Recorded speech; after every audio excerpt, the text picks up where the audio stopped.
అంబేద్కర్ కోనసీమ జిల్లా ముమ్మిడివరం నియోజకవర్గంలో 2-3 రోజులుగా కురుస్తున్న భారీ వర్షాలు అన్నదాతలకు కంటి మీద కునుకు లేకుండా చేస్తున్నాయి. దమ్ములు పూర్తి చేసి ఇలా నారుమల్లు ఎదుగుతున్న సమయంలో నాట్లు వేసే సమయంలో భారీగా కురుస్తున్న వర్షాలు రైతులకు శాపంగా మారుతున్నాయి.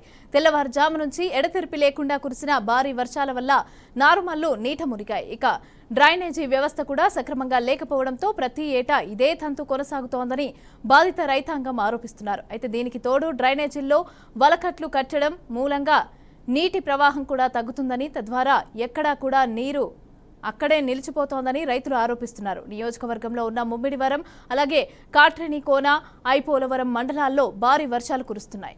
పల్లపు భూముల్లోని నారుమల్లు నాట్లు నీట మునిగాయి. ఇక కొన్ని చోట్ల పొలాలు నీట మునిగి చెరువులను తలపిస్తున్నాయి. మరికొన్ని చోట్ల నాట్లు చివరి వరకు మునిగిపోవటం రైతులను కంగారు పెడుతోంది. ఇక డ్రైనేజీలో వలకట్లను తొలగించి డ్రైనేజీ వ్యవస్థను పటిష్టపరచాలని, దిగబడిన చోట తూరలు అలాగే తొలగించి వంతెనను కూడా నిర్మించాలని స్థానికులు డిమాండ్ చేస్తున్నారు.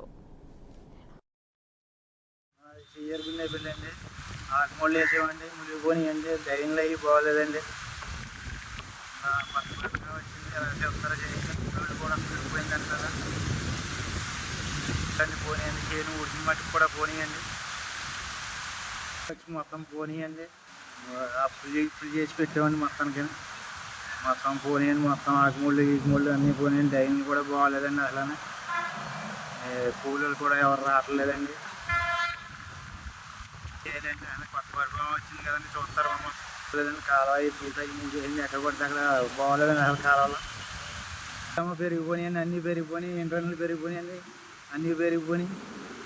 ఏమి కూడా మాకు చేతికి ఉపకారం లేకుండా పోతుందండి మొత్తానికి. ఇలాగ సీలు నార్మల్లో వేసామండి. నార్మల్ వేసి సగం రైతులు సగం ఊడ్చారు, సగం ఇంకా ఊడుపులు అవ్వలేదు.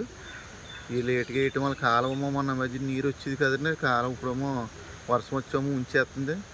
సగం మయ్యగా మునిగిపోయింది, మళ్ళీ అన్నీ కనిపించట్లేదు, సీలో మునిగిపోయి కాలువ చూస్తుంటే గురపడెక్క మొత్తం మూసేసిందండి. అన్ని విధాలా పాడవుతున్నాయి. కింద ఇప్పుడు డ్రైన్ అన్నిటి వేయటం వల్ల మొత్తం దిగట్లేదు. ఒకసారి వచ్చి మీరు చూడాలంటే కొత్త ప్రభుత్వం కూడా వచ్చింది కనుక అన్నీ అనుకూలంగా వచ్చి చూస్తారని మేము అనుకుంటున్నాం. చూడాలండి వచ్చి. ధాన్యం డబ్బులు కూడా ఇంకా రాలేదండి. మే 9 దాకా కొట్టారంటున్నారండి. ఏమైనా రైతు సాగుకారులను అడుగుతుంటే ధాన్యం డబ్బులు అయితే ఏమి రాలేదండి మాకు.